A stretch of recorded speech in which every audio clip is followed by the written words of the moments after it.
हरिओम।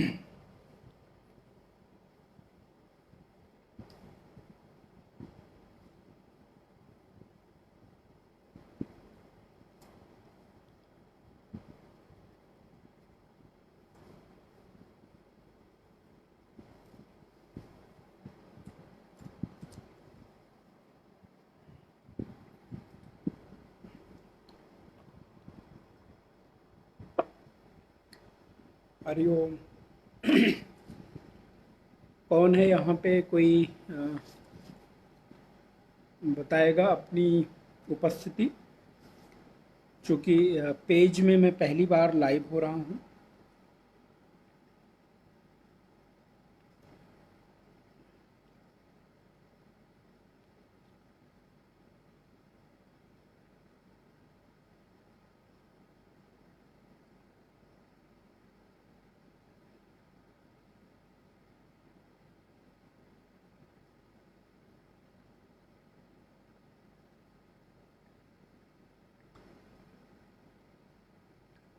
हरिओम।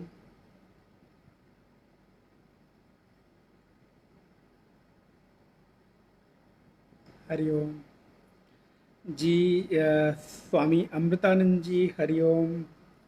बहुत बहुत अभिनंदन, स्वागत। धर्मेंद्र जी, हमारे ही लोग यहाँ पर भी उपलब्ध हैं। स्वागत, अभिनंदन आप सभी लोगों का। आज वेदांत की चर्चा नहीं होगी, आज प्रेम की चर्चा होगी, आज भक्ति की चर्चा होगी, और आज वृंदावन की चर्चा होगी। अर्थात अ, वृंदावन की जो अ, प्रेम धारा है, तो उस वृंदावन की प्रेम धारा पर थोड़ी सी बात करेंगे।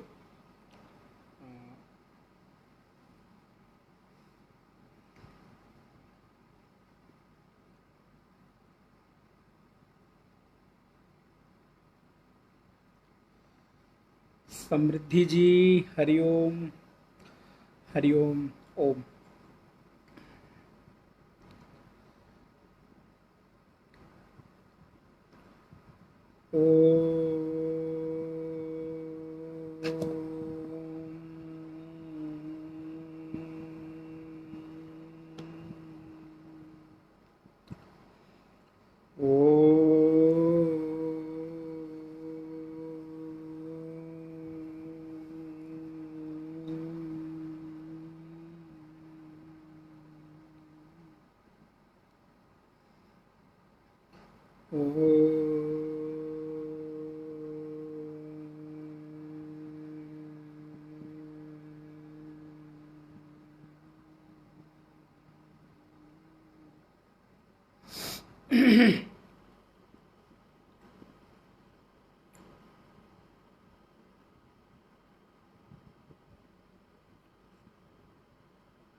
बंसी विभूषितकरा नवनीरदाभा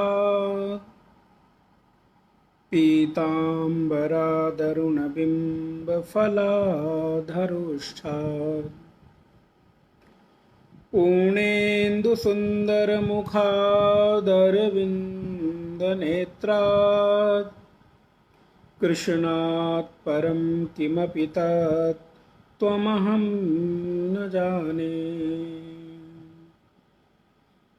मेरी भवबाधा हरो राधा नागर सोय, जातन की झाई परत श्याम हरित दुति होत। या अनुरागी चित्त की गति न जाने कोय, ज्यों ज्यों डूबत श्याम रंग त्यों त्यों उज्ज्वल होत। ज्यों ज्यों डूबत श्याम रंग त्यों त्यों उज्ज्वल होत। राधे तू बड़ भागिनी कौन तपस्या कीन, राधे तू बड़ भागिनी, कौन तपस्या कीन, तीन लोक तारण तरण, सो तेरे आधीन।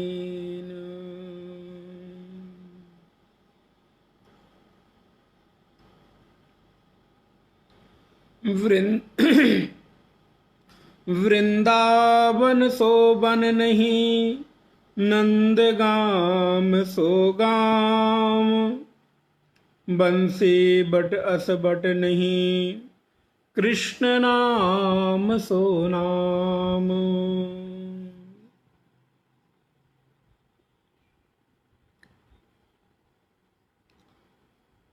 जय जय श्री राधे। सभी को बहुत बहुत प्रेम भरी राधे राधे। जय श्री कृष्ण।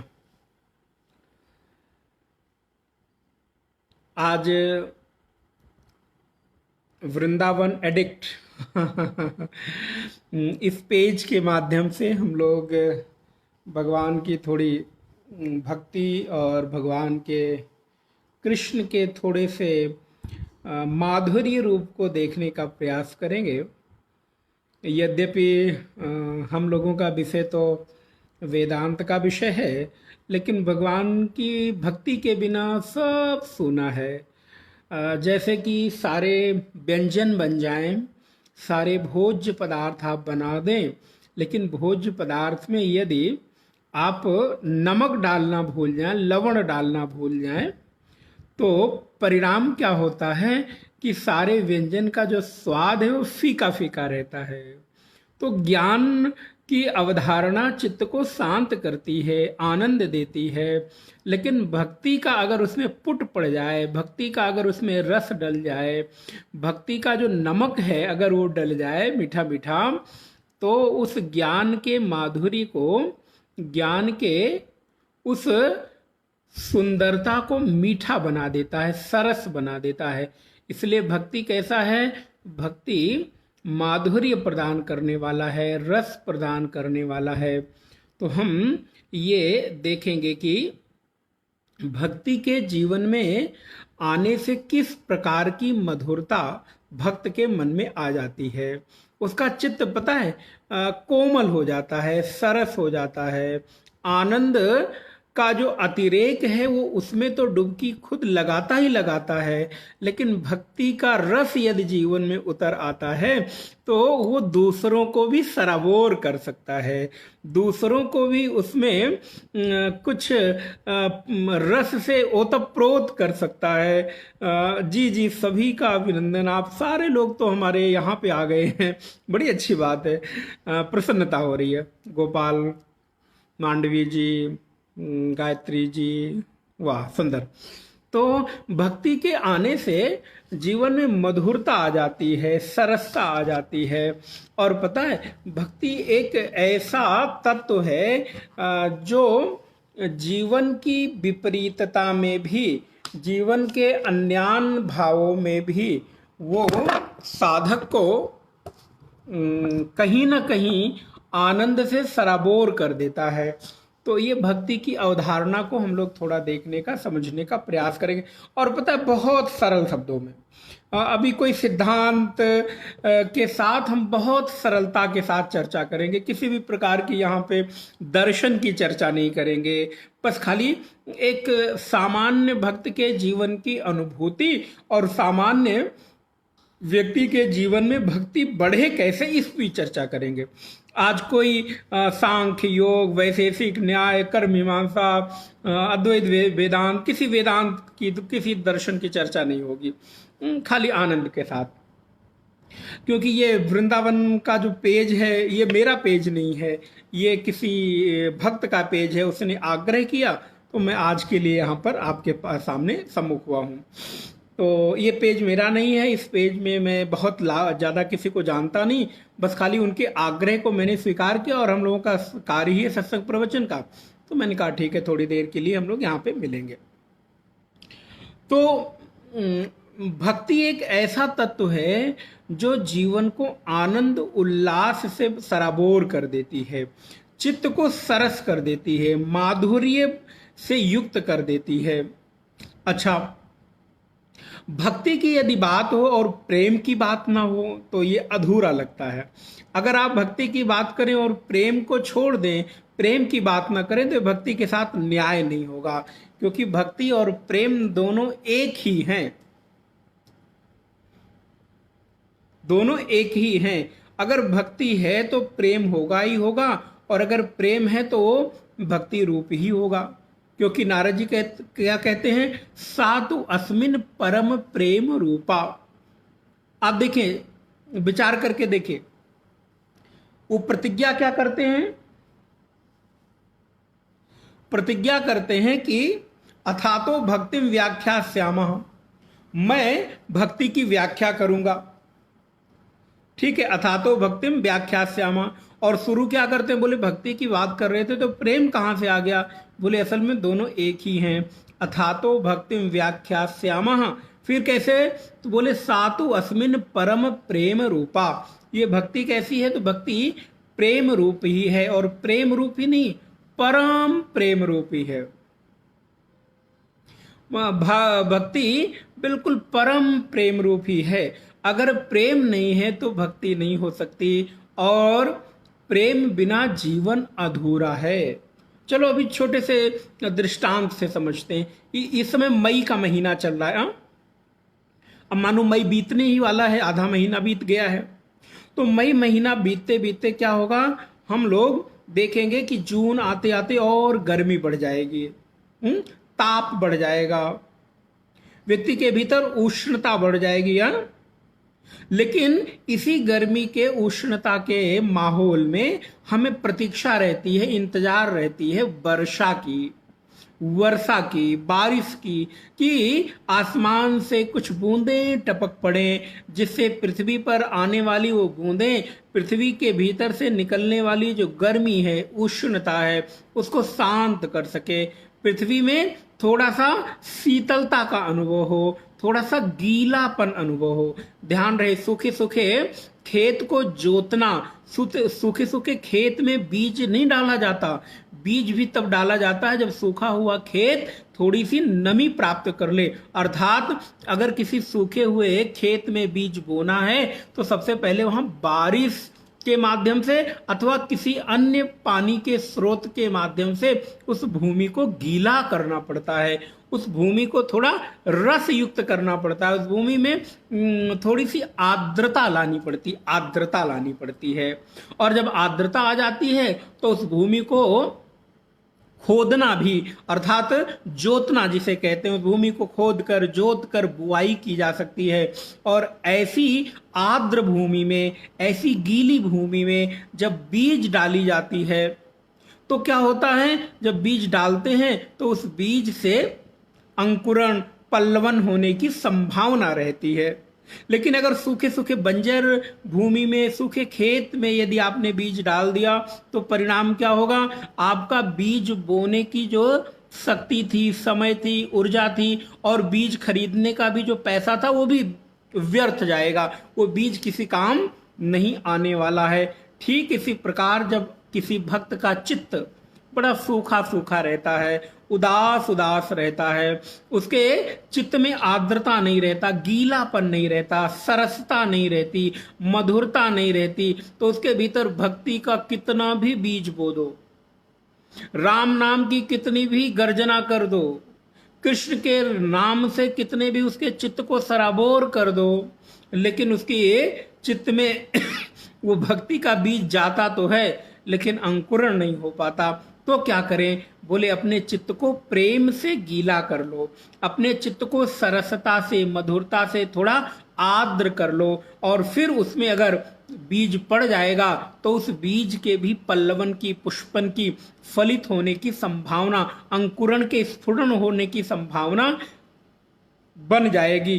ठीक इसी प्रकार गर्मी के बाद वर्षा ऋतु आती है, तो जब वर्षा ऋतु आती है तो सब हरा भरा हो जाता है, चारों तरफ हरियाली आ जाती है। जहां अभी धूल उड़ रही थी वहां पे कुछ पेड़ पौधे उगाते हैं, कुछ घास आती है, किसके कारण? बारिश के कारण। तो ये वर्षा ऋतु चित्त को जरा गीला कर देती है, और गीला करने से क्या होता है?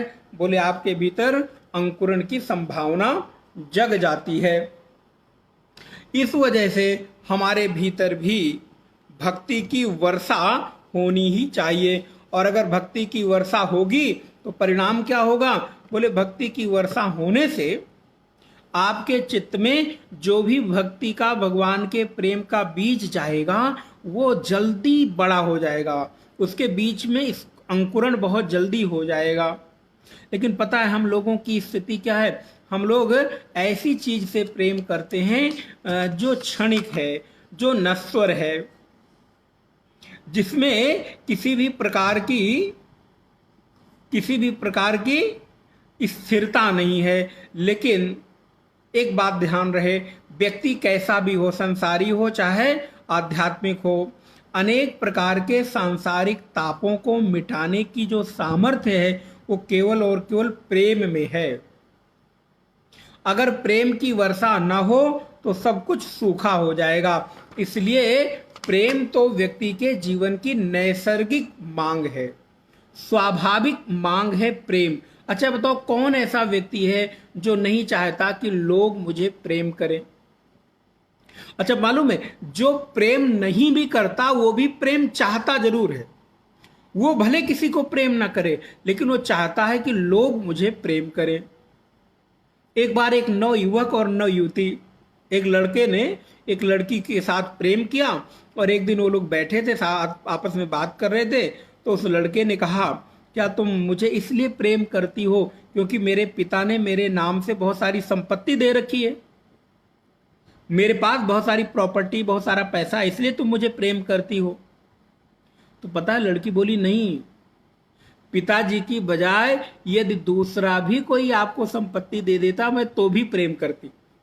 कटाक्ष समझ गए? इतनी छोटी सी बात है। पिताजी ने क्या कि कोई और भी अगर तुम्हें संपत्ति दे देता तो भी मैं प्रेम करती। अर्थात उसका प्रेम क्या हुआ?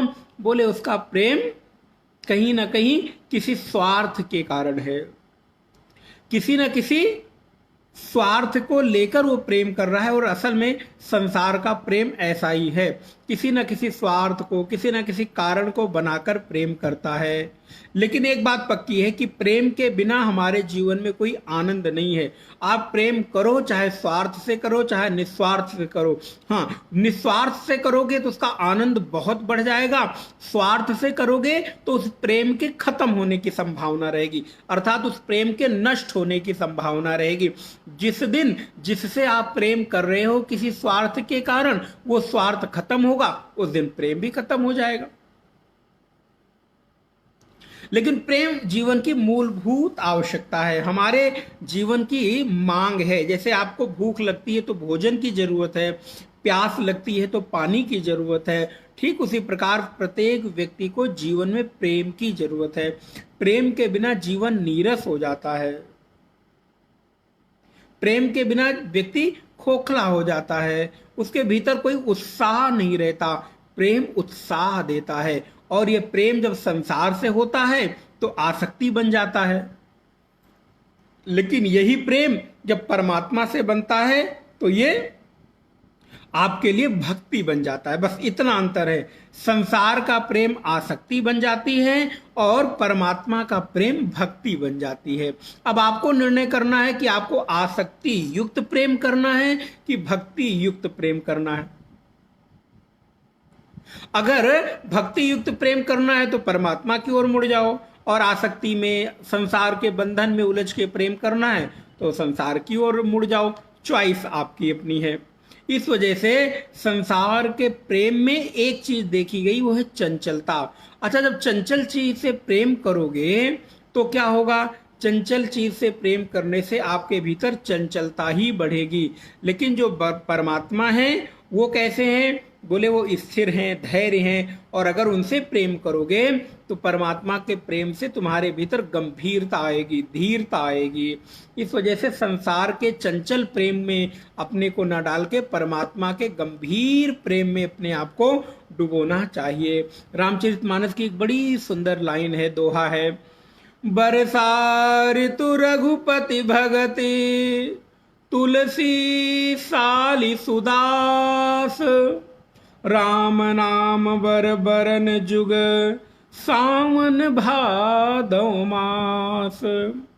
बरसा ऋतु रघुपति भगति तुलसी साली सुदास, राम नाम बर बरन जुग सावन भादौ मास। बोले ये जो 12 महीने होते हैं, 12 महीने में 4 महीने वर्षा ऋतु का होता है। आप जानते होंगे अभी वर्षा ऋतु शुरू हो जाएगी, आषाढ़ श्रावण भाद्रपद जब आती है, और उसमें भी जो सावन और भादो हैं, ये 2 महीने विशेषकर वर्षा के होते हैं, बारिश के होते हैं। तो बोले वर्षा ऋतु रघुपति भगति, वैसे ही भगवान की, रघुपति की, राम की भक्ति में वर्षा ऋतु की जगह पर आपका प्रेम है। जब आपके जीवन में प्रेम आता है, भक्ति आती है, तो आपके जीवन में भी एक वर्षा होती है, बारिश होती है। तो जैसे बारिश की बूंद से पृथ्वी की उष्णता समाप्त होती है, ऐसे ही भक्त के जीवन में भक्ति की वर्षा से, प्रेम के वर्षा से उसके जीवन की अशांति की शांति होती है। उसके जीवन में जो वासना है, कामना है, वो शांत होता है। और राम नाम बर बरन जुग सावन भादो मास। ऐसे ही रा और माँ, ये दोनों मानो सावन और भादो हैं। तो जिसके जीवन में राम आ गया, रा और माँ आ गया, जिसके जीवन में राधा आ गई, रा और धा आ गया, जिसके जीवन में कृष्ण आ गए, जिसके जीवन में शिव आ गए, उसके जीवन में मानो 12 महीने वर्षा होती रहती है। क्योंकि ये 2 नाम के अक्षर, 2 अक्षर के नाम ये बारिश के सदृश हैं, जो भक्त के हृदय में वर्षा ऋतु का एहसास कराते रहते हैं। राम नाम बर बरन जुग सावन भादो मास। ये कैसे हैं? बोले ये सावन और भादों के महीने की तरह हैं। जैसे सावन और भादों में वर्षा होती है तो सारी की सारी पृथ्वी हरी भरी हो जाती है, चारों तरफ हरियाली हो जाती है। ऐसे ही जिस भक्त के जीवन में भगवान के नाम की वर्षा आ जाती है, भगवान के नाम को पकड़ लेता है, उसके हृदय में भी शीतलता की अनुभूति होती रहती है। इसलिए हमारे भी जीवन में कृष्ण प्रेम हो जाए। और हम लोग तो चर्चा कर रहे हैं वृंदावन एडिक्ट, माने आप जैसे खाने पीने के को आपका एडिक्शन लग जाता है ना, आप उसके क्या कहते हैं, आदी हो जाते हो, पीने के आदी हो जाते हो, खाने के आदी हो जाते हो। ऐसे ही भगवान के राम नाम रस पीने के आदी हो जाओ। अरे ऐसा जाम पीने से क्या फायदा, रात को पी और सुबह को उतर गई। ऐसे राम नाम का जाम पियो जो एक बार पी ले तो कभी उतरे ही ना। और वो क्या है? बोले वो हमारो धन राधा श्री राधा श्री राधा, हमारो धन राधा श्री राधा श्री राधा, हमारो धन राधा राधा राधा राधा राधा, हमारो धन राधा राधा राधा राधा राधा, हमारो धन राधा श्री राधा श्री राधा, हमारो धन राधा श्री राधा श्री राधा।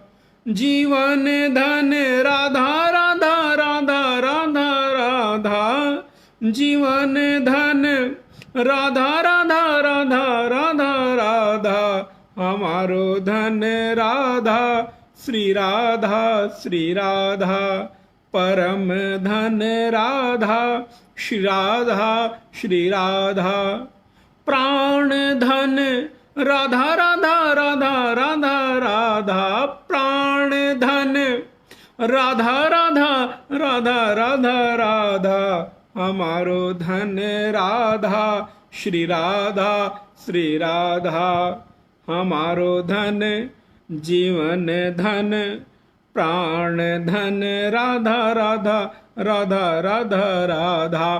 तो ऐसे राधा नाम के, कृष्ण नाम के, शिव नाम के, राम नाम का जो वर्षा है जब किसी भक्त के हृदय में, जब किसी साधक के हृदय में होती है तो उसके जीवन में शीतलता आती है, मधुरता आती है, सरसता आती है। उसके जीवन की जो सूखापन है वहां पर थोड़ा आर्द्रता आ जाती है। अगर इसको मैं ऐसा कहूं, थोड़ा उसका हृदय ना गीला हो जाता है, थोड़े उसके चित्त में गीलापन आ जाता है। तो आप सोचो, अगर किसी का हृदय गीला हो जाए, उसके हृदय में थोड़ी सी आर्द्रता आ जाए, सूखापन मिट जाए, तो उसके हृदय की जो अनंत संभावना है, उसका जो प्रेम है वो प्रकट हो जाता है। और मेरे भाई बहन, एक बात बताऊं, जो आपके हृदय का प्रेम है वो हृदय का प्रेम बाहर भगवान की उस मधुरता से ही प्रकट होता है। अगर आपके हृदय में आर्द्रता नहीं है, गीलापन नहीं है, उसके भीतर मधुरता और सरसता नहीं है, तो आपकी वाणी में कठोरता होगी, आपके व्यवहार में नीरसता होगी, आपकी दृष्टि एक कठोरता अनुभव होगी। लेकिन यदि आपके हृदय में परमात्मा के प्रेम की सरसता, मधुरता, आर्द्रता है, तो आपका हृदय एक बड़े ही आतुर भाव से, मिठास से भर जाएगा। अर्थात आपका जीवन अनंत प्रेम से ओतप्रोत हो जाएगा। मेरे भाई बहन, इसलिए व्यक्ति के जीवन में जो लक्ष्य है वो प्रेम होना चाहिए। बोले मैं किससे प्रेम करूं? जिससे प्रेम करता हूं धोखा मिलता है। हाँ, संसार की रीति है धोखा, लेकिन एक ऐसा है जिससे प्रेम करके धोखा नहीं, उससे प्रेम करते करके तो अमृत की अनुभूति होती है। जैसे किसी व्यक्ति को अमृत मिल जाए तो उसके जीवन से मृत्यु का भय समाप्त हो जाता है, ऐसे ही यदि किसी के व्यक्ति के जीवन में भगवत प्रेम हो जाए तो धोखा, आसक्ति, बंधन, लुट जाने की जो संभावना है वो सदा सदा के लिए समाप्त हो जाती है। और एक बात बताऊं, प्रत्येक व्यक्ति जीवन में निश्चिंतता चाहता है। प्रत्येक व्यक्ति चाहता है मैं किसी ऐसे से प्रेम करूं जो मुझे धोखा न दे, जो मेरे प्रेम को कई गुना आगे करके दे। तो क्या करूं? बोले ऐसा एक व्यक्ति है जो मांग करता है कि हे परमात्मा, मैं जहां रहूं, कहीं रहूं, कैसे रहूं, किसी स्थिति में रहूं, वहां केवल और केवल आपके ही सानिध्य का लाभ मिलता रहे। रसखान की उस बात को याद करो जहां रसखान कहते हैं, कृष्ण मैं कहाँ रहता हूं, किस रूप में रहता हूं, क्या बनकर पैदा होता हूं, मुझे उससे मतलब नहीं, बस खाली एक चीज चाहता हूं, मानुष हो तो वही रस खान, बसों संग गोकुल गांव के ग्वारन, जो पशु हो तो कहाँ बस मेरो, चरो नित नंद के धेनु मझारन। कहते मानुष हो तो वही रस खान, बसों संग गोकुल गांव के ग्वारन, जो पशु हो तो कहाँ बस मेरो, चरो नित नंद, चरो नित नंद के धेनु मझारन। अरे मुझे कहाँ, किस रूप में, कैसी योनि मिले वो मुझे पता मतलब नहीं, वो मैं बदलना नहीं चाहता हूं तो केवल और केवल कृष्ण तुम्हारा सानिध्य चाहता हूं। अगर मुझे पत्थर भी बनना पड़े तो मैं बनने को तैयार हूं, लेकिन पत्थर कहाँ का? बोले गिरिराज का, गोवर्धन का पत्थर बना देना। वृंदावन के किसी कुंज गली में, किसी वृंदावन की एक छोटी सी भी जगह में, वहां के धूल, मिट्टी और पत्थर के रूप में भी यदि मुझे जन्म लेना पड़े तो मैं स्वीकार करता हूं, लेकिन बस अपना सानिध्य देना कृष्ण। ये एक भक्त की अद्भुत मांग है। पाहन हो तो वही गिरि को, पाहन माने पत्थर, पाहन हो तो वही गिरि को, जो किए हर क्षत्र पुरंदर धारण। जिसको कृष्ण ने अपनी कनिष्ठिका उंगली पर 7 दिनों तक धारण किया, 7 दिन रात तक धारण किया। हे कृष्ण, अगर मुझे पत्थर भी बनना पड़े तो मैं जरा उस आपके हाथों से छुए गए गिरिराज का पाहन, गिरिराज का पत्थर का एक टुकड़ा बनने को तैयार हूं। और जो खग हो तो बसेरा करूं, कहां बसेरा करूं? बोले मिली कूल कालिंदी कदम्ब तिडारन, यमुना के किनारे कदम्ब के पेड़ के ऊपर मेरा निवास हो। क्योंकि कभी कभी जब तुम गाय चराने यमुना किनारे आओ तो उस बहाने में तुम्हारा सानिध्य प्राप्त कर लूं। ये एक प्रेम की उत्कृष्ट मांग है, और ये तभी संभव है जब आपके जीवन में भक्ति प्रकट हो जाए। इसलिए आपके जीवन में वो जो भक्ति है साधन भी बन जाए, और आपके जीवन का लक्ष्य भी भक्ति बन जाए। अगर आप ऐसा करते हैं तो परिणाम होगा आपका चित्त सदैव आनंद से भरा रहेगा। आपके चित्त में सदा कहीं ना कहीं अपने उस परमात्मा के प्रति जो आभार का भाव है, उसकी सानिध्य का भाव है, वो आपके चित्त में बना रहेगा। इसलिए जीवन की मांग क्या हो? बोले जीवन की मांग हो मैं कहीं भी रहूं, कैसे भी रहूं, लेकिन आपके सानिध्य में बना रहूं। यही तो एक भक्त चाहता है, यही तो मीरा ने चाहा, सूर ने चाहा, तुलसी ने चाहा। हर भक्त की एक ही मांग है, प्रभु मुझे आपका साथ कभी छूटने की भावना भी मन में न जागे। ध्यान रहे, छूटना तो बड़ी दूर की बात है, मैं आपसे दूर जाऊं इसकी कल्पना भी मेरे चित्त में ना आए। क्योंकि भक्ति में ही आनंद है, भक्ति में ही शांति है, और भक्ति में जो मजा है वो व्यक्ति अद्भुत है। तो क्या करूं? जब संसार से प्रेम करता हूं तो संसार का प्रेम मुझे धोखा देता है। तो बोले इसीलिए तो जो संसार का है लेकिन संसार के जैसा व्यवहार नहीं करता, उससे प्रेम कर लो। बोले वो कौन है? बोले वो कृष्ण है, जो संसार के सर्व रूप में व्याप्त हैं, अनंत होकर भी एक हैं और एक होकर भी अनंत हैं। ऐसे कृष्ण से प्रेम कर लो। बड़ी सुंदर बात है। जब हम कहते हैं सिया राम में सब जग जानी, संसार के सभी लोगों को भगवान का आराध्य मानकर, भगवान के रूप में मानकर पूजन करो, उनकी उपासना करो, उनमें कृष्ण का दर्शन करो, राम का दर्शन करो, तो ऐसा संभव नहीं हो पाता है। तो क्या करूं? बोले फिर ऐसा करो, जो सर्व रूप है उससे प्रेम कर लो, माने पूरे संसार से प्रेम हो जाएगा।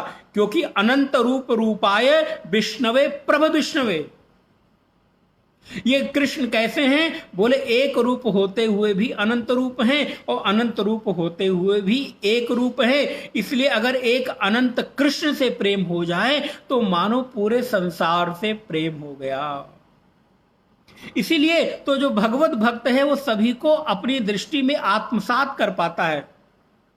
पता है, संसार का प्रेमी बड़ा सीमित होता है, वो एक से प्रेम करके दूसरे की उपेक्षा करने लगता है। और असल में संसार के आसक्ति के प्रेम में यही एक चीज है, जब वो एक से प्रेम करेगा तो दूसरे की उपेक्षा करेगा। लेकिन कृष्ण प्रेम कैसा है? बोले वो एक से प्रेम करके सर्व से प्रेम करने लगता है, फिर उसकी दृष्टि में किसी की उपेक्षा नहीं होती। बात को जरा ध्यान से आप पकड़िएगा। संसार का प्रेमी एक से प्रेम करेगा तो दूसरे की उपेक्षा करेगा, दूसरा फिर उसके लिए कोई मायने नहीं रखेगा। लेकिन भगवत प्रेमी, भगवान का भक्त, बोले जब वो भगवान से प्रेम करता है तो वो संसार के समग्र से प्रेम करने लगता है, अर्थात समष्टि के कण कण से प्रेम करने लगता है। पशु हो तो, पक्षी हो तो, गिरी पाहन हो तो, कंदरा गुफा हो तो, नदी नाले और नक्षत्र तारे हो तो, मनुष्य हो तो, पशु हो तो, बोले फिर उसको किसी से घृणा नहीं होती। क्यों? क्योंकि उसने सर्व रूप से प्रेम किया है, और वो सर्व रूप कृष्ण है। लेकिन संसार का प्रेमी बड़ा तुच्छ होता है, बड़ा सीमित होता है। एक से प्रेम करके दूसरे की उपेक्षा करने लगता है, दूसरे से घृणा करने लगता है, दूसरे में उसको कोई रस नहीं रहता। लेकिन अगर आपको सर्व से प्रेम करना है तो कृष्ण से प्रेम कर लो, परिणाम होगा पूरे विश्व से आपको प्रेम हो जाएगा, आप जगत के प्रेमी हो जाओगे। इसीलिए तो वृंदावन की बड़ी सुंदर बात हमारे आचार्यगण कहते हैं कदा वृंदारण्ये विमल यमुना तीर पुलिने चरंतम गोविंदम हलधर सुदामादि सहितम अये कृष्ण स्वामिन् मधुर मुरली वादन विभो प्रसीदेत्याक्रोशन् निमिषमिव नेष्यामि दिवसान्। क्या कभी ऐसा समय आएगा जब कदा वृंदारण्ये विमल यमुना तीर पुलिने, क्या कभी कोई ऐसा दिन मेरे जीवन में आएगा जब यमुना के तीर पर, यमुना के पुलिन पर, वृंदा के उस भूमि पर वेणु का नाद करते हुए कृष्ण को मैं गायों के पीछे पीछे घूमता हुआ, चरंतम गोविंदम, उन गायों के पीछे घूमता हुआ, बांसुरी वादन करता हुआ, और हलधर सुदामादि सहितम, हलधरधारी भैया बलराम और सुदामादि अपने सखाओं गोपों के साथ कृष्ण का दर्शन यमुना के सुंदर पुलिन पर कर पाऊंगा। क्या ये नेत्र कभी वृंदावन के उस यमुना की पुलिन की बालुका पर कृष्ण के चलने से, जो उस बालुका पर कृष्ण के चरणों का चिन्ह बन गया है, उस चिन्ह में लगी हुई जो धूल है, उस धूली को अपने सिर पर, अपने माथे पर लगाने का मुझे सौभाग्य प्राप्त होगा। अये कृष्ण स्वामिन, अये कृष्ण स्वामिन, हे मेरे कृष्ण स्वामी, हे मेरे सखा, मधुर मुरली वादन विभव, आप कैसे हो? आप सुंदर मुरली का मधुर वादन करते हो। और मेरे भाई बहन ध्यान रहे, वृंदावन की तीन चीजें बड़ी अद्भुत है। वृंदावन की वेणु बड़ी अद्भुत है, वेणु माने बांसुरी बड़ी अद्भुत है, और वृंदावन की रेणु बड़ी अद्भुत है, और वृंदावन की धेनु भी बड़ी अद्भुत है। वृंदावन की तीन महिमा अनंत है, अद्भुत है। उसकी जो अनुभूति है साधक के हृदय को रस से भर देती है। एक है कृष्ण का वेणुनाद, बांसुरी का नाद, और दूसरा है वृंदावन की गलियों में उड़ता हुआ जो ब्रज रज है। जब कृष्ण वेणुनाद करते हैं तो गोपियां घर के सारे काम को छोड़कर दौड़ी चली आती है, और कृष्ण विरह में व्यथित गोपियां, कृष्ण ग्रहित मानसाः, कृष्ण के प्रेम से, कृष्ण रूपी ग्रह से ग्रसित हैं गोपियां। भागवत में बड़ी अद्भुत बात आई, बोले 9 ग्रह से तो सारे लोग ग्रसित होते हैं, लेकिन गोपियां किससे ग्रसित हैं? बोले कृष्ण रूपी ग्रह से ग्रसित है। और ध्यान रहे, जिसको कृष्ण के प्रेम का ग्रह एक बार ग्रसित कर लेता है, उसके जीवन में 9 ग्रह कोई काम नहीं करते, 9 ग्रह की हिम्मत नहीं आती कि वो उनके आसपास भी भटक जाए। तो गोपियों ने जब कृष्ण के उस वेणुनाद को सुना है, गोपियां घर के सारे काम को छोड़कर दौड़ी चली आती हैं। कृष्ण कहते स्वागतम स्वागतम भो महाभागा, स्वागत है तुम्हारी गोपियों, तुम आई हो, बताओ मैं तुम्हारी क्या सेवा कर सकती हूँ। गोपियां चली आई हैं। भागवतकार तो वर्णन करते हैं, कोई गोपी श्रृंगार कर रही थी, और उस श्रृंगार करते हुए उसने अपने नेत्रों में, एक नेत्र में तो काजल लगाया था, अभी दूसरे नेत्र में काजल लगाने ही जा रही थी, तब तक गोपी के कान में कृष्ण की बांसुरी का नाद सुनाई दिया, और उस गोपी ने दूसरे आंख में काजल सूरमा लगाना भूल गई, और कृष्ण के प्रेम में ग्रसित होकर वो उस यमुना के पुलिन की ओर दौड़ पड़ी। एक गोपी अभी गायों का दूध निकाल रही थी, बोले 2 स्तन से तो दूध निकल गया था, और दोनों से निकालना बाकी था। गाय के उस स्तन के दूध निकालते समय गोपी के मन में कृष्ण की बांसुरी की नाद सुनाई पड़ी। उस गोपी ने दूध वहीं छोड़ा, बछड़े को छोड़ दिया, दूध पीने लगा, और उस दूध से भरी हुई बाल्टी को वहां छोड़ा और वैसे जैसे जिस अवस्था में थी उसी अवस्था में कृष्ण की ओर दौड़ पड़ी। प्रेम की अद्भुत व्याख्या। कहते एक गोपी अपने पति का पैर दबा रही थी, एक पैर दबाया था, दूसरा पैर दबाना बाकी था।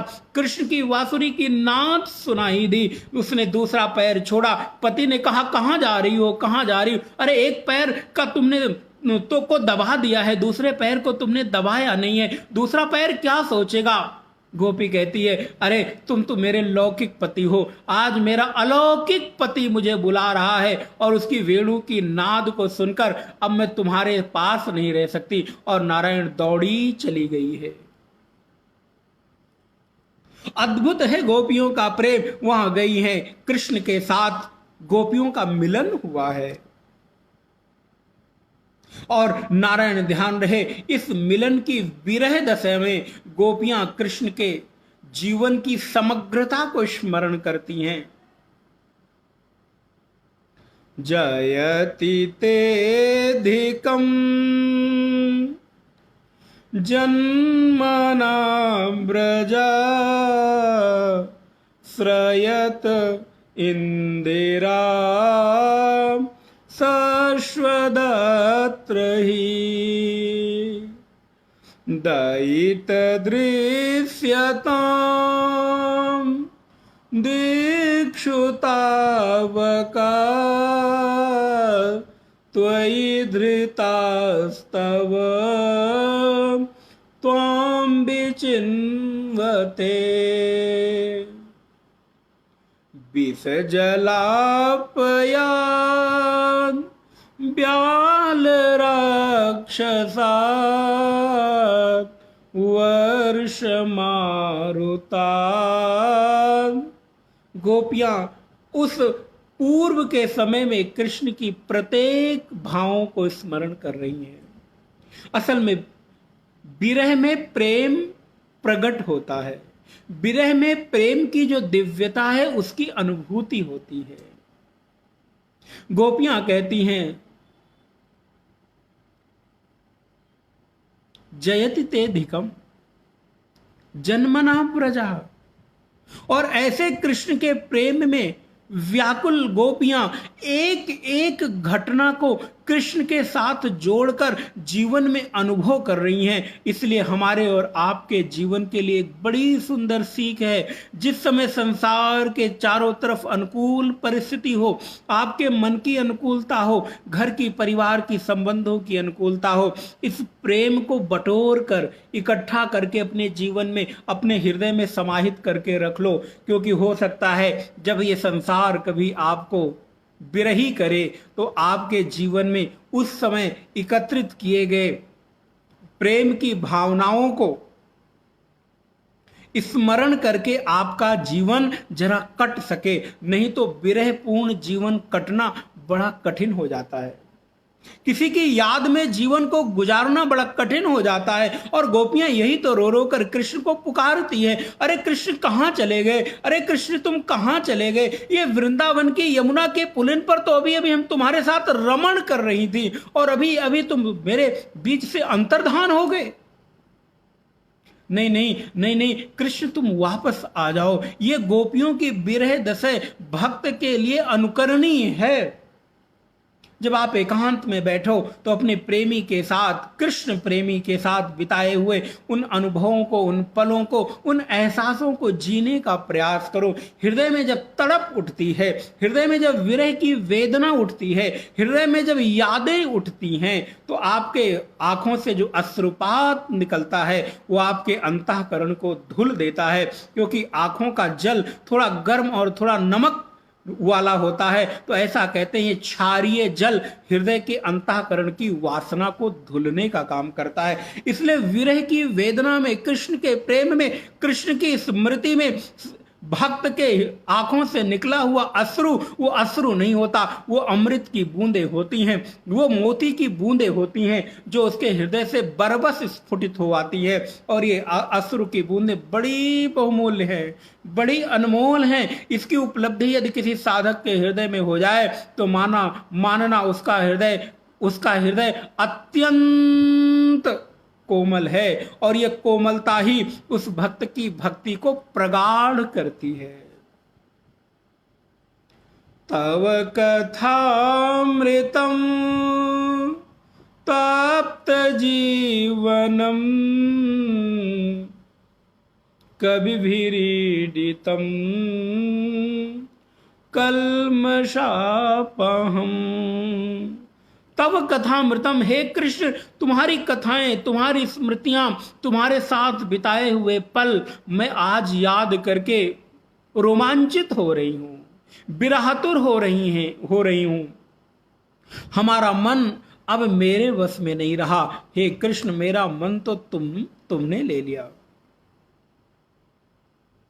छीन लिया मेरा भोला समन, राधा रमण मेरो राधा रमण।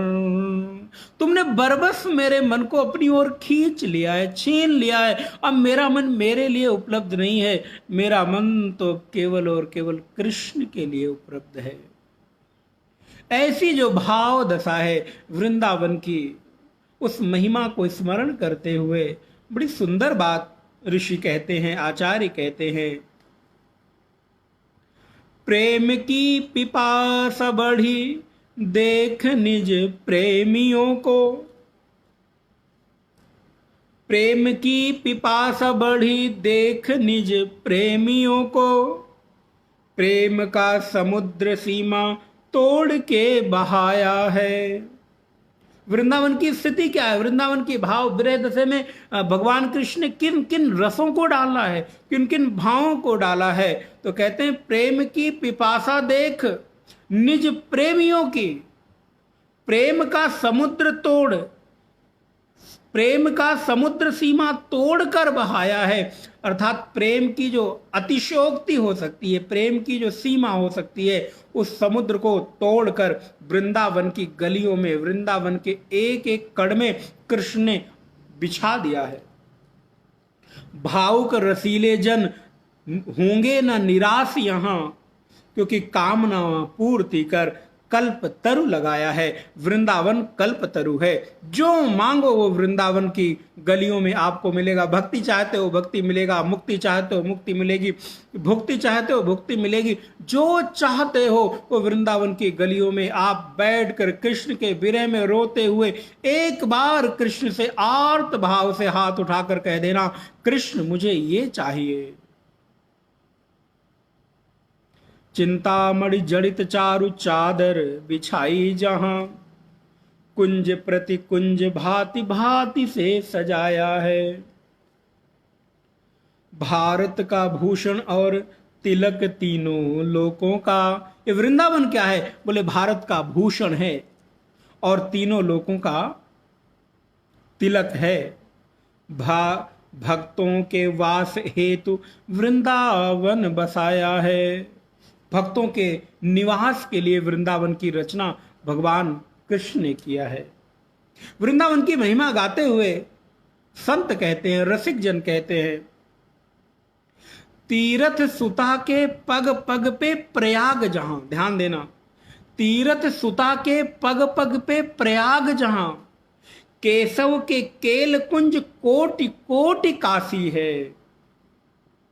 जमुना में जगन्नाथ, अगर जगन्नाथ जी का दर्शन करना हो तो क्या करें? बोले वृंदावन रहते हुए बाहर जाने का मन नहीं करता, लेकिन कभी कभी जगन्नाथ के दर्शन की इच्छा होती है, पुरी जाने की इच्छा होती है। बोले कोई बात नहीं, जमुना के किनारे जाकर यमुना का दर्शन कर लेना, यमुना जल का पान कर लेना, जानो तुमने जगन्नाथ का स्पर्श कर लिया। जमुना में जगन्नाथ, रेणुका में रामेश्वर। अभी मैंने जो रेणु की चर्चा की, रेणुका में धूल में रामेश्वर, और तर तर पे बसत जहां अयोध्या निवासी हैं। गोपिन के द्वार द्वार हरिद्वार बसत जहां, गोपिन के द्वार द्वार हरिद्वार बसत जहां, बदरी केदारनाथ दास दासी हैं। और स्वर्ग अपवर्ग हम, स्वर्ग अपवर्ग सुख लेके करेंगे क्या, जानते नहीं हो हम वृंदावनवासी हैं। बड़ी सुंदर बात कही। गोपिन के द्वार द्वार हरिद्वार बसत जहां, बदरी केदार बने दास और दासी हैं, स्वर्ग अपवर्ग सुख लेके करेंगे हम क्या, जानते नहीं हो हम वृंदावनवासी हों, जानते नहीं हो हम वृंदावनवासी हैं।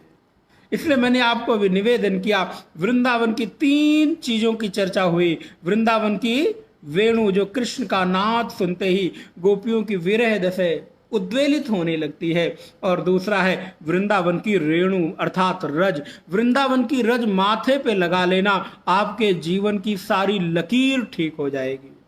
वृंदावन की धूल सिर पर धारण कर लेना, फिर और कोई बोझ आपके सिर पर बचेगा ही नहीं, क्योंकि वृंदावन के रज की वो जो महिमा है, कहते हैं मुक्ति जो मुक्त करने का काम करती है, एक बार भगवान से जाकर कंप्लेन करती है, भगवान मैं सबको मुक्त करती हूं लेकिन मैं कब मुक्त होंगी। परमात्मा कहते हैं, वो बैकुंठनाथ वासुदेव कृष्ण कहते हैं, अरे मुक्ति तेरे को मालूम नहीं, एक काम कर। क्या करें? बोले जाकर तो वृंदावन की किसी गली में बैठ जा। मुक्ति का है गोपाल सो मेरी मुक्ति बताओ, मुक्ति का है गोपाल सो मेरी मुक्ति बताओ, ब्रज रज उड़ मस्तक लगे मुक्ति मुक्त है जाए।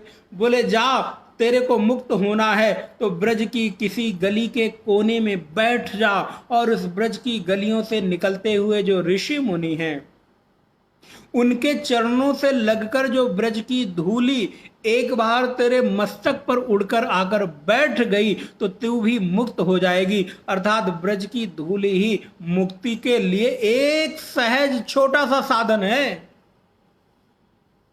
मुक्ति कहे गोपाल सो मेरी मुक्ति बताओ, ब्रज रज उड़ मस्तक लगे मुक्ति मुक्त हो जाए। इसलिए वृंदावन की वेणु, कृष्ण की वेणु, वृंदावन का नाद, वृंदावन की रेणु और वृंदावन की धेनु, जिन गायों में 33 कोटि देवताओं का निवास है, जिन गायों को चराने, उनके पालन और उनके रक्षा के लिए कृष्ण स्वयं गोपाल बनते हैं, कृष्ण स्वयं गोविंद बनते हैं, ऐसे कृष्ण की वो गायें कितनी माधुर्य युक्त है, उनमें कितनी दिव्यता है। ये व्रज की रज, व्रज वृंदावन की जो महिमा है अद्भुत है, उसके बारे में कितना कुछ कहा जाए कम ही है। इसलिए अगर किसी भक्त के हृदय में भक्ति की प्रतिष्ठा हो जाए, और वो भक्ति की प्रतिष्ठा कैसे? बोले भक्ति की प्रतिष्ठा प्रेम से हो जाए। बिना प्रेम के भक्ति नीरस होगी, बिना प्रेम के जीवन में कोई रस नहीं। आप देखो, आप कितने उदास हो, निराश हो, आप किसी चीज को लेकर डिप्रेस हो, जो आजकल जल्दी जल्दी लोग हो जाते हैं, उदास निराश परेशान हो, और आपके किसी प्रेमी का फोन आ जाए, उसका संदेशा आ जाए, उसका SMS वो आ जाए, आज के समय में उसका व्हाट्सएप मैसेज आ जाए, तो निराश उदास व्यक्ति के चित्त में भी खिलखिलाहट आ जाती है, दिव्यता आ जाती है, उसका मन दिव्यता से, आनंद से भर जाता है। आहा, मेरे प्रेमी ने एक संदेश भेजा है। उस प्रेमी के एक संदेश को देखकर निराश व्यक्ति भी आनंद से सराबोर हो जाता है। ऐसे ही जीवन की कितनी भी विषमता में क्यों न रहो, राधा नाम का एक संदेशा आपके चित्त को आनंद से, आह्लाद से भर देगा। राधा नाम का प्रेम आपके जीवन को आनंद से भर देगा। इसलिए जब भी मौका मिले, जब भी चित्त के भीतर ऐसी भावना जागृत हो, भगवान के नाम का स्मरण कर लेना। गोपियां यही तो करती हैं। कृष्ण नहीं है हमारे बीच, लेकिन कृष्ण का संदेश, कृष्ण के जीवन के साथ बिताए हुए पल को स्मरण करके प्रतिक्षण अपने जीवन में कृष्ण के होने की अनुभूति करती हैं। ध्यान रहे, कृष्ण प्रतिक्षण आपके जीवन में भक्ति के रूप में प्रतिष्ठित हैं। भागवत में कहते हैं, वृंदावनम परित्यज्य पादमेकम न गच्छति। वृंदावन का परित्याग करके कृष्ण एक पल के लिए भी कहीं बाहर नहीं जाते हैं। और ऐसे कृष्ण का स्मरण आपके चित्त की व्याकुलता को शांत करेगा। कृष्ण की जगह आप अपने प्रेमी को रखें, अपने प्रेमास्पद परमात्मा को रखो, जिसको भी प्रेम करते हैं, राम जी को, दुर्गा जी को, शिव जी को, हनुमान जी को, देवी जी को, कृष्ण को, जिससे प्रेम, राधा जी को जिससे प्रेम करते हैं उसकी बात। एक पद छोटी सी याद आ रही है। गोपियां शिकायत करती हैं। शिकायत क्या? उद्धव से संदेशा भिजवाती हैं। संदेशो देवकी सो कहियो, संदेशो देवकी सो कहियो, हो तो धाय तिहारे सुत की कृपा करत ही रहियो। उबटन तेल और तातोजल देखत ही भज जाते। देखना कितना प्रेम में माधुर्य है। अरे कृष्ण कैसा है? बोले उबटन को देखते ही, तेल को देखते ही वो भग जाता है। तो लेकिन उसका ख्याल रखना, जोई जोई मांगत सोई सोई देती, क्रम क्रम करिके नहाते।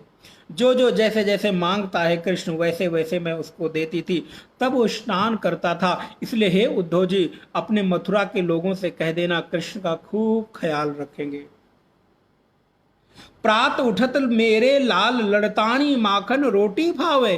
प्रातः उठते उठते ही उसे माखन और रोटी चाहिए, इसलिए ध्यान रखना, देर मत करना। सुबह उठते ही उसे माखन और एक माखन का लोंदा और रोटी जरूर उठते ही उसको दे देना, क्योंकि उसको सुबह उठते ही भूख लग जाती है।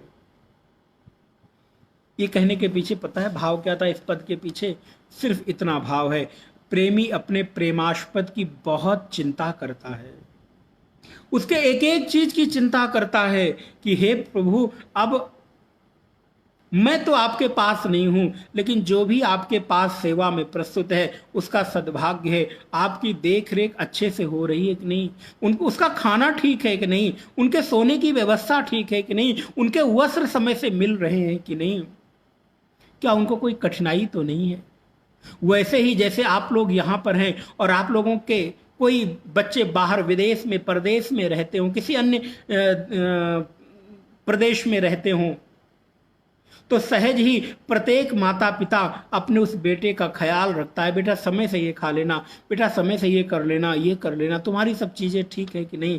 ऐसे ही जब किसी प्रेमी का प्रेमास्पद बाहर रहता है, मिल नहीं पाता, देखता है, सुनता है, उसके बारे में स्मरण करता है, तो प्रतिक्षण उसकी याद बनी रहती है, खाया कि नहीं, सोया कि नहीं, इसके जीवन में जो भी जरूरत है मांग पूरी हो रही है कि नहीं हो रही। ये प्रेम की बड़ी अद्भुत दशा है। असल में प्रेम कहा नहीं जा सकता, ये अनुभव की चीज है। उस शब्द से जितना कहूंगा उतना ही थोड़ा है, उतना ही कम है, इसलिए ये अनुभव गम्य है। ये कैसे है? बोले गूंगे को जैसे गुड़ खिला दो वैसा ही है। फिर उससे पूछो गुड़ कैसा है, मीठा है, हाँ, तीखा है, हाँ, कैसा है? बोले जैसा दिखाओगे वैसा बोलेगा, क्योंकि गुड़ को स्वाद वो बताने के लायक है नहीं, जीवा है नहीं।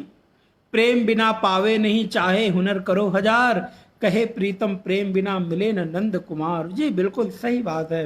प्रेम ही तो जीवन की एकमात्र नैसर्गिक शाह है, और ज्ञान के साथ यदि प्रेम आ जाए तो वो ज्ञान सुशोभित हो जाता है, सरस हो जाता है। प्रीतम छवि नयनन बसी, इस दोहे के साथ मैं वाणी को विराम करूंगा। प्रीतम छवि नयनन बसी, पर छवि कहां सुभाए,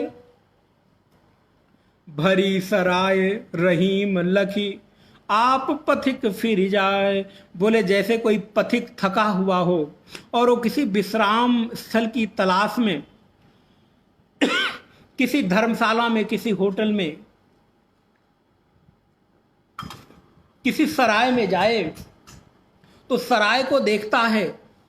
सराय माने धर्मशाला, ठहरने की जगह, और उस सराय में इतनी भीड़ है कि गेट तक लोग चादर बिछाए सोए हुए हैं। तो क्या अब उस भरी हुई सराय को देखकर, जो गेट तक, द्वार तक भीड़ लगी हुई है, लोग सोए हुए हैं, एक पैर रखने की जगह नहीं है, क्या अब कोई बुद्धिमान आदमी उस सराय के ऑफिस में, कार्यालय में जाकर उस मैनेजर से कहेगा कि कमरा खाली हो तो मुझे दे दो? अरे देखेगा यहाँ कमरा क्या, यहाँ तो एक जगह बैठने की नहीं है, थोड़ा सा पैर रखने की जगह नहीं, कमरे की तो बात ही है क्या है। बोले ठीक उसी प्रकार जब किसी व्यक्ति के नैनों में, नेत्रों में अपने प्रियतम की छवि भर जाती है और कोई दूसरा आदमी उसके मन में, उसके हृदय में, उसके नेत्रों में आने को उत्सुक होता है तो वो लौट जाता है। क्यों? क्योंकि उसके नेत्रों को, उसके आंखों को देखकर पता चल जाता है कि इसके हृदय में मेरे लिए जगह नहीं, क्योंकि इसके हृदय को किसी और प्रेमी ने पहले से ही अकुपाई कर लिया है, पहले से ही कब्जा जमा लिया है, इसलिए यहां मेरी दाल नहीं गलेगी। यही तो प्रीतम छवि नयन बसी, मेरे प्रियतम की, मेरे प्यारे की छवि मेरे नेत्रों में बस जाए, फिर संसार का कोई आदमी आपके इर्द गिर्द नहीं घूमेगा, क्योंकि कहेगा ये मेरे लायक है ही नहीं, इसके नेत्रों में तो कोई और समाया रहता है, इसके अंतःकरण में तो कोई और बैठा है, इसके हृदय में तो कृष्ण का प्रेम छलक रहा है, मेरे लिए प्रेम की जगह कहां बचेगी। इसलिए वो आपको देखकर दूर से ही प्रणाम करके विदा ले लेगा। प्रीतम छवि नयनन बसी, पर छवि कहाँ सुभाए, भरी सराय रही मलखी, आप पथिक फिर जाए। ठीक इसी प्रकार आपकी भी विरह भाव दशा हो जाए कि आपको भी देखकर दूर से ही संसार के लोग पहचान ले कि अब आप संसार के नहीं, भगवान के प्रेमी हो। आपके नेत्रों से वो सरसता, वो दिव्यता, वो तेज, वो प्रेम चमकने लगे, वो आपके नेत्रों से जो सजलता है वो चमकने लगे। गोस्वामी जी जिसे कहते हैं गदगद नीरा, गदगद गिरा नयन बहनीरा, मम गुण गावत पुलक शरीरा। आपके रोम रोम से भगवान की भक्ति छलकने लगे, भगवान की भक्ति बाहर प्रकट होने लगे। फिर संसार का कोई ऐरा गहरा व्यक्ति आपके निकट नहीं आएगा, दूर से ही प्रणाम करके, क्योंकि आप मेरे लायक नहीं रहे। इसी प्रकार जब कोई भगवान के प्रेम में व्याकुल होता है, भगवान के प्रेम में डूबता है, तो संसार के लोग कहते हैं तो बेकार हो गया है, किसी लायक नहीं रहा, अब ये किसी लायक नहीं रहा, अब ये बेकार हो गया, अब ये कहीं और किसी यादों में खोया रहता है। क्योंकि संसार के लोग भगवान के भक्तों को बिल्कुल ऐसा समझ लेते हैं कि ये नालायक है, ये किसी लायक नहीं रहा, क्योंकि उसको मालूम है कि हम नारायण के हो गए हैं तो संसार के लिए नालायक हो ही जाएंगे। इसलिए जो लोग ऐसा कहते हैं वो ठीक ही कहते हैं, क्योंकि जो भगवत प्रेमी है अब वो संसार के प्रेम को समझ नहीं पाता, संसार के प्रेम में उसको कोई रस नहीं, कोई रुचि नहीं। इसलिए भगवत प्रेम से आपकी आंखें भर जाएं, ऐसी दिव्य प्रेम की अविरल धारा आपके हृदय में प्रवाहित हो और भगवान के नाम से आपका जीवन आनंदित हो जाए।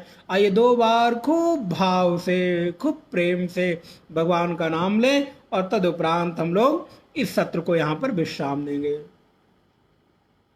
हमारो धन राधा श्री राधा श्री राधा, हमारो धन राधा श्री राधा श्री राधा, हमारो धन राधा राधा राधा राधा राधा, हमारो धन राधा राधा राधा राधा राधा, हमारो धन राधा श्री राधा श्री राधा, हमारो धन राधा श्री राधा श्री राधा, हमारो धन राधा राधा राधा राधा राधा, हमारो धन राधा राधा राधा राधा राधा, हमारो धन राधा श्री राधा श्री राधा, हमारो धन राधा श्री राधा श्री राधा, परम धन राधा राधा राधा राधा राधा, परम धन राधा राधा राधा राधा राधा, जीवन धन राधा श्री राधा श्री राधा, प्राण धन राधा श्री राधा श्री राधा, हमारी प्यारी राधा राधा राधा राधा राधा, हमारी प्यारी राधा राधा राधा राधा राधा, हमारो धन राधा श्री राधा श्री राधा, हमारो धन राधा श्री राधा श्री राधा। श्री राधा रानी की जय, श्री बांके बिहारी लाल की जय, श्री वृंदावन धाम की जय। आप जो जो भी लोग वृंदावन गए हो इस समय अपने घर में यहाँ मत रहना, वृंदावन पहुंच जाना, बाके बिहारी के दर्शन कर लेना। पट खुला हुआ है, कोई भीड़ नहीं, कोई धक्का मुक्की नहीं। राधा रानी का बरसाने में दर्शन करके आना और चित्त को आनंद से सराबोर कर देना। राधे श्री राधे। आप सभी को ढेर सारा प्यार भरा राधे राधे। खूब प्रेम, खूब आह्लाद, खूब आनंद में आपका जीवन भगवान के रस से ओतप्रोत हो जाए। मैं इस प्रेम, इस पेज वृंदावन एडिक्ट अर्थात वृंदावन का नशा, वृंदावन की आदत आपको हो जाए, ऐसी इस पेज को जो भी इसके एडमिन हैं मैं उनको धन्यवाद देता हूं। उनके इस सहयोग से आज हम लोगों ने भगवत भक्ति का थोड़ा सा रस यहाँ पर देखने का प्रयास किया। हम लोग शाम को फिर 6:30 बजे अपने वेदांत के उस अद्वैत निष्ठा की तरफ बढ़ने का प्रयास करेंगे। इसलिए 6:30 बजे आप मेरे पेज कौशिक चैतन्य पर जो भी लोग हैं जुड़ सकते हैं। यद्यपि सारे लोग अपने लोग हैं, सब आप लोग जानते ही हैं। तो हम लोग शाम को मिलते हैं। हरि ओम, राधे राधे। पूर्णमदा पूर्णमिदम पूर्णात् पूर्णमुदच्यते पूर्णस्य पूर्णमादाय पूर्णमेवावशिष्यते। ओम शांति शांति शांति। हरि ओम। श्री गुरुभ्यो नमः। हरि ओम नारायण। राधे राधे।